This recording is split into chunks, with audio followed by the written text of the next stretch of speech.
नमस्कार, अपना बिहार में स्वागत है आपका। मैं हूं आपके साथ सिरांधा शेखर। चारा घोटाला मामले में सजायाफ्ता लालू प्रसाद फिलहाल इलाज के नाम पर रिम्स के केली बंगले में है, लेकिन लालू वहां से भी सियासी खेल खेलने से बाज नहीं आ रहे। लालू ने बीजेपी विधायक ललन पासवान को फोन कर मंत्री पद का लालच देकर तोड़ने की कोशिश की। मंत्री बनाएंगे, कल तो इनको हम लोग गिरा देंगे, समझे ना। जेल से लालू का सियासी खेल। हेलो जी, प्रणाम सर। साहब बात करें जी। हाँ, पासवान जी बधाई जी। प्रणाम चरण नमस्कार साहब। क्या ठीक है? खुश रहिए, खुश रहिए। एनडीए विधायक को मंत्री पद का लालच।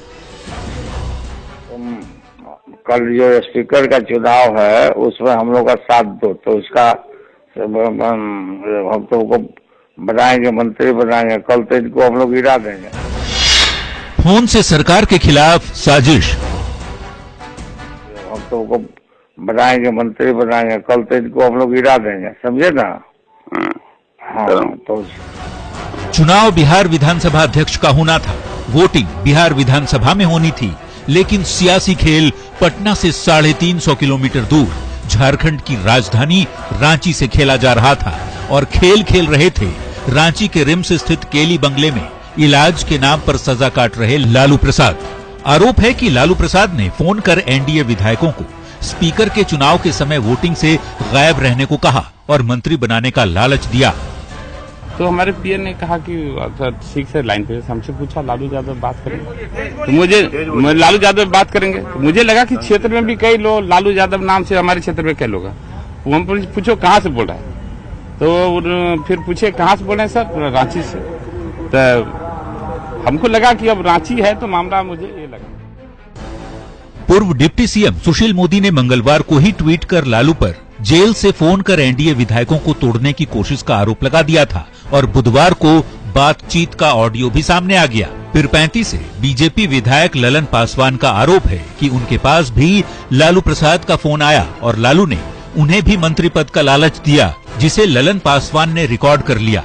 आप खुद वो बातचीत सुन लीजिए।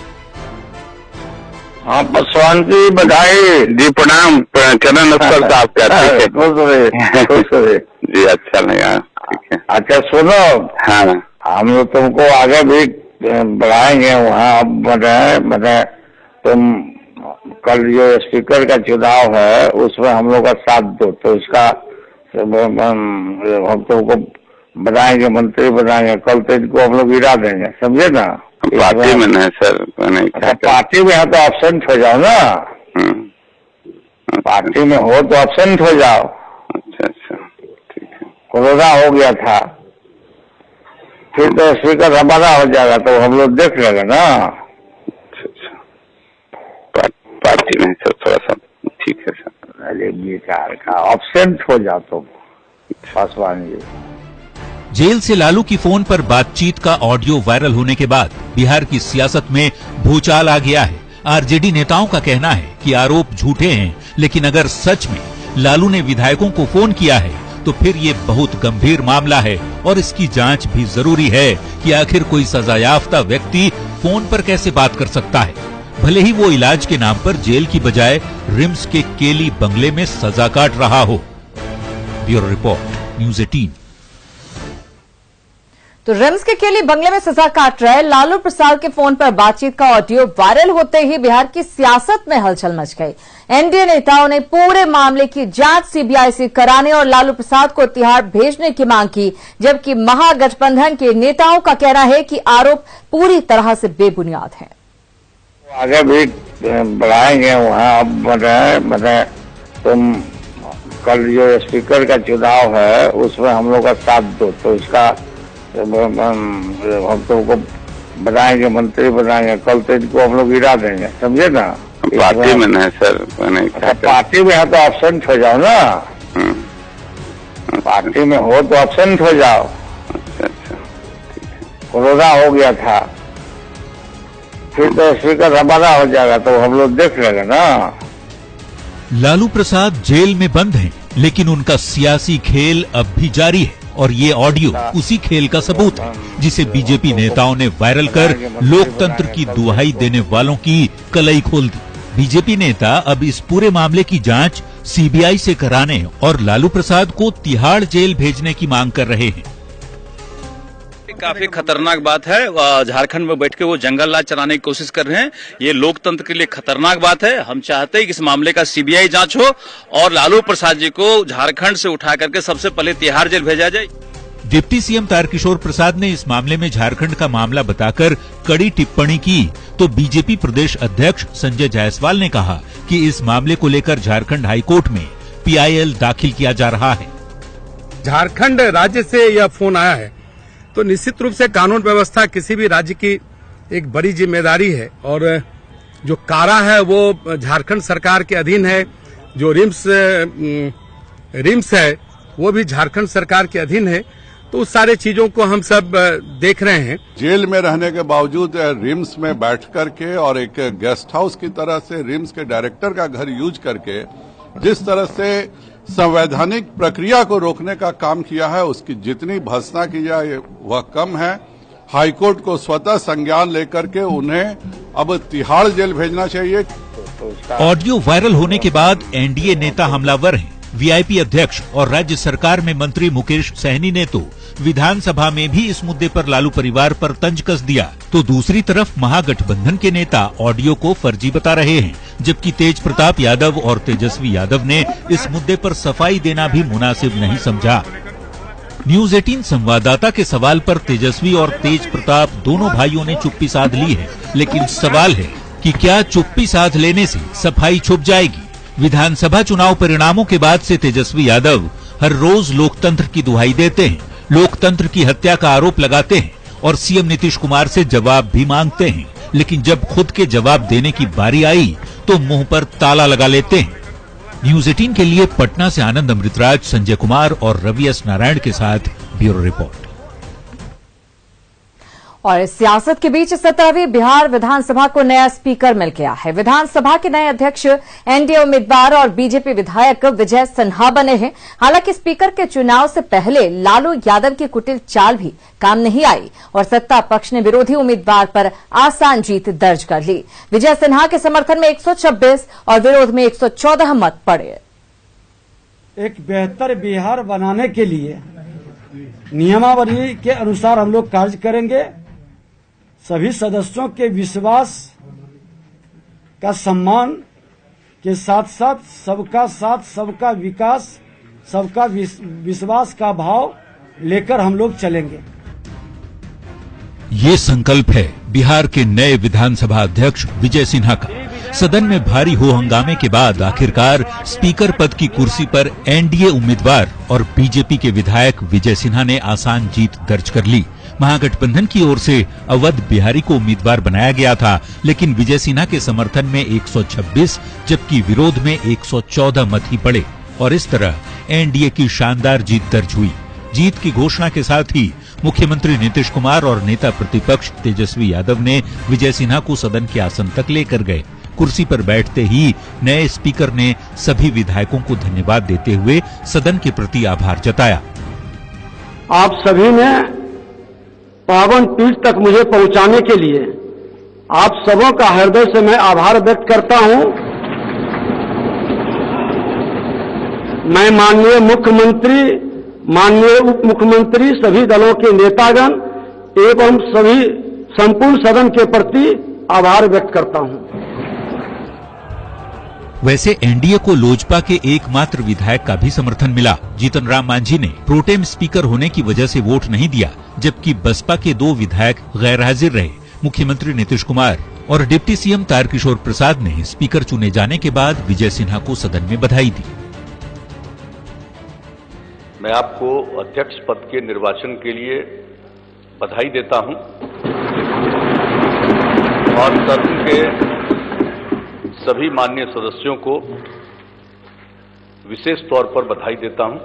आपको बधाई देता हुआ कि यह जो आगामी 5 वर्ष है, यह 5 वर्ष कहीं न कहीं एक बेहतर सदन की कार्यवाही के रूप में जाना जाए। तो वहीं नेता प्रतिपक्ष तेजस्वी यादव ने लोकतंत्र की हत्या और सच को छुपाने का आरोप सत्ताधारी पक्ष पर लगाते हुए नए स्पीकर से संविधान बचाने की अपील की।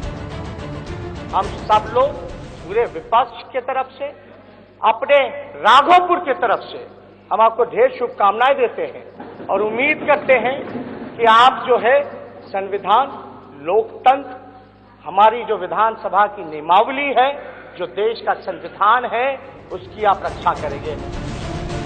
विपक्ष की हार के बाद भले ही तेजस्वी यादव लोकतंत्र की हत्या का आरोप सदन में लगा रहे थे, लेकिन सदन में ही मौजूद पशुपालन और मत्स्य विभाग के मंत्री मुकेश सहनी ने जेल से लालू के फोन करने का मुद्दा उठाते हुए तेजस्वी से सवाल पूछ डाला कि बताइए लोकतंत्र की हत्या कौन कर रहा है। कि लोकतंत्र का जो लोग दुहाई हमेशा देते हैं आ रहे हैं, मुझे लगता है कि अपने घरों से सीखना चाहिए ऐसे लोगों को, और जेल से किसी को फोन नहीं किया जाता जो अगर लोकतंत्र का जो सम्मान करेगा वो जेल से फोन कभी नहीं कर सकते हैं। इसलिए मैं तहे दिल से आपको धन्यवाद देता हूं। वैसे अरसे बाद प्रदेश में विधानसभा अध्यक्ष पद को लेकर वोटिंग हुई। इससे पहले सत्ता पक्ष के ही अध्यक्ष बनने की परंपरा चलती आ रही थी, लेकिन कुर्सी को बचाकर एनडीए ने अपनी साख बरकरार रखी है। न्यूज़ 18 के लिए पटना से संजय कुमार के साथ ब्यूरो रिपोर्ट। विधानसभा अध्यक्ष बनने के बाद विजय सिन्हा बीजेपी प्रदेश कार्यालय पहुंचे, जहां उन्होंने पंडित दीनदयाल उपाध्याय और कैलाशपति मिश्र की प्रतिमा पर माल्यार्पण किया। इस दौरान न्यूज़ 18 से बातचीत में उन्होंने कहा कि इन नेताओं की प्रेरणा से ही वो इस मुकाम पर पहुंचे हैं। विजय सिन्हा ने यह भी कहा कि उनकी हमेशा कोशिश रहेगी कि सबको साथ लेकर चलें। विजय सिन्हा से बात की हमारे सहयोगी साकेत कुमार ने। विधानसभा अध्यक्ष बनने के बाद विजय सिन्हा जी भाजपा के प्रदेश कार्यालय में पहुंचे हैं और यहाँ देखिए अब जो मूर्ति है यहाँ पर दीनदयाल उपाध्याय की, उस पर यहाँ पर माल्यार्पण उन्होंने प्रदेश कार्यालय में पहुंचकर किया है। जीत आखिरकार मिल गई, अब अध्यक्ष हो गए और फर्स्ट टाइम पार्टी कार्यालय अध्यक्ष बनने के बाद आए हैं। निश्चित तौर पर जिनकी प्रेरणा से राजनीति में शुचिता और अंतिम पंक्ति में बैठे हुए लोगों की उत्थान और कल्याण के मिशन को लेकर हम लोग कदम बढ़ाएं, उनको नमन करने के लिए हम यहाँ पर आए हैं। और पंडित दीनदयाल उपाध्याय जी एकात्म मानववाद की प्रेरणा से हम लोग काम करते हैं। ये राज्यपाल का अभिभाषण भी होना है। हाँ, निश्चित तौर पर वो तो जो रूटीन वर्क है वो होगा और आने वाला सत्र बहुत बेहतर रहेगा। सबके समन्वय से सबको मिलाकर एक बेहतर बिहार में विकास की गति को बढ़ाने के लिए एक सकारात्मक वातावरण बनाना है। विपक्ष भी इस बार मजबूत है, तो थोड़ा सा सबको लेकर चलना एक चुनौती समझ रहे हैं। विपक्ष की मजबूती सकारात्मक वातावरण बनाने का और सदन चलाने में उनके सहयोग पर निर्भर करता है कि एक अच्छा वातावरण रहे। बिहार की जनता के प्रति सभी माननीय सदस्यों की जिम्मेवारी है कि हम सदन शांतिपूर्ण ढंग से चलाएं। विधानसभा अध्यक्ष बनने के बाद पहली बार पार्टी के कार्यालय पहुंचकर यहाँ पर जो पार्टी के नेता रहे हैं, जो पार्टी के फाउंडर रहे हैं, उनके तस्वीर पर माल्यार्पण भी उन्होंने किया है। कैमरापर्सन दीपक के साथ साकेत कुमार, न्यूज़ 18 पटना। कुछ और खबरों की करते हैं बात। बेतिया से खबर। बेतिया में उस समय अफरा तफरी मच गई जब कुछ युवक पुलिसकर्मी से हाथापाई करने लगे। घटना सुआ बाबू चौक के पास की है। दोनों युवकों को एक पिकअप वैन से ठोकर लगी थी और वे ड्राइवर की पिटाई कर रहे थे। जब पुलिस पोस्ट पर तैनात जवान ने उन्हें रोकना चाहा तो वे पुलिसकर्मी से ही भिड़ गए और हाथापाई करने लगे। इसकी खबर थाने को दी गई, लेकिन पुलिस टीम के पहुंचने से पहले ही दोनों युवक मौके से फरार हो गए।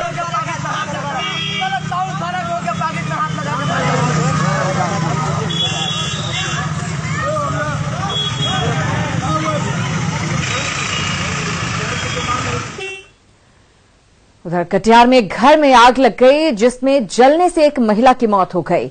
घटना पोठिया थाना क्षेत्र के नरहिया गांव की है। आग कैसे लगी ये पता नहीं चल सका है। आग की वजह से घर का सारा सामान जलकर राख हो गया और काफी मशक्कत के बाद आग पर काबू पाया जा सका।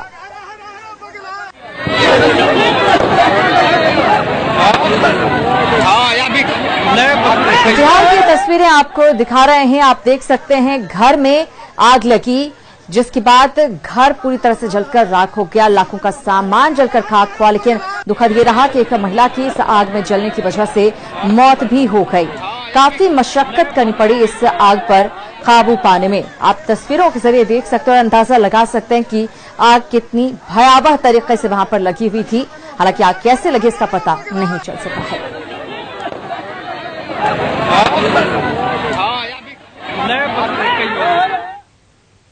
उधर बेतिया में एक बैंक कर्मचारी की संदिग्ध परिस्थिति में मौत हो गई। आशंका जाहिर की जा रही है कि उसने आत्मदाह किया है। मृतक का नाम निश्चल कुमार भास्कर है, जो पटना के अनीसाबाद का रहने वाला था। आज सुबह उसके कमरे से धुआं निकलता देख लोगों ने दरवाजा तोड़ा, लेकिन तब तक निश्चल काफी जल चुका था और उसकी मौत हो गई। उसकी सहयोगियों के मुताबिक निश्चल की 6 दिसंबर को शादी होने वाली थी।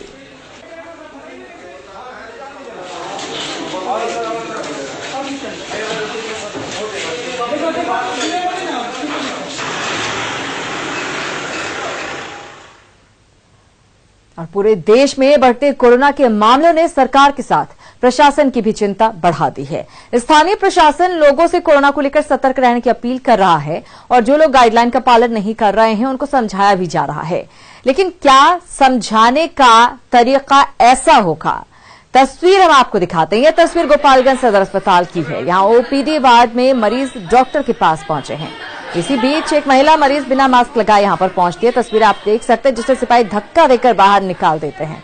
दरअसल इस महिला ने मास्क नहीं लगाया हुआ था। महिला मरीज के साथ हुए इस तरह के व्यवहार से हर कोई हैरान था। ये वीडियो सोशल मीडिया पर तेजी से वायरल हो रहा है। यहाँ सवाल ये है कि अगर मरीज ने मास्क नहीं लगाया तो जुर्माने का प्रावधान है या फिर अस्पताल उन्हें मास्क दे भी सकता था। लेकिन सीधे इस तरह की मारपीट या दुर्व्यवहार प्रशासन पर कई सवाल खड़े कर रहा है।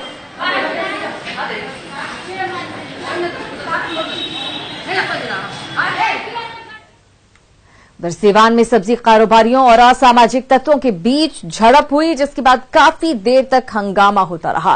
असामाजिक तत्वों ने सड़क पर सामान फेंक दिया। घटना दारोगा राय कॉलेज के पास की है। कारोबारियों का कहना है कि उनसे रंगदारी मांगी जाती है और रुपए नहीं देने पर कई लोग मंडी में पहुंचे और सब्जी को फेंक दिया। इसके बाद मारपीट शुरू हो गई। बाद में पुलिस मौके पर पहुंची और मामले को शांत करवाया।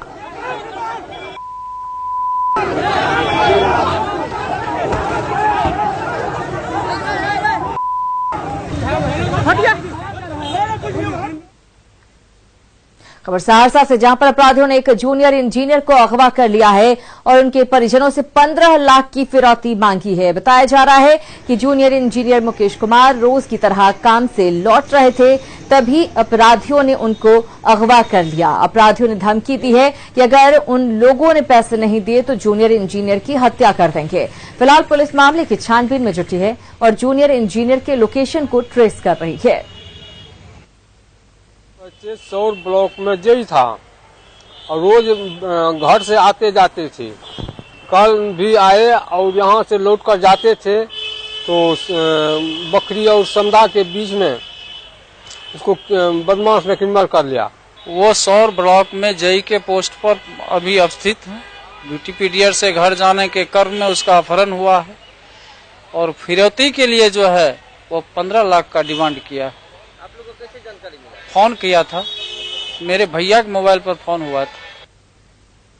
और इसी के साथ अपना बिहार में फिलहाल इतना ही, लेकिन आगे देखिए जोहार झारखंड।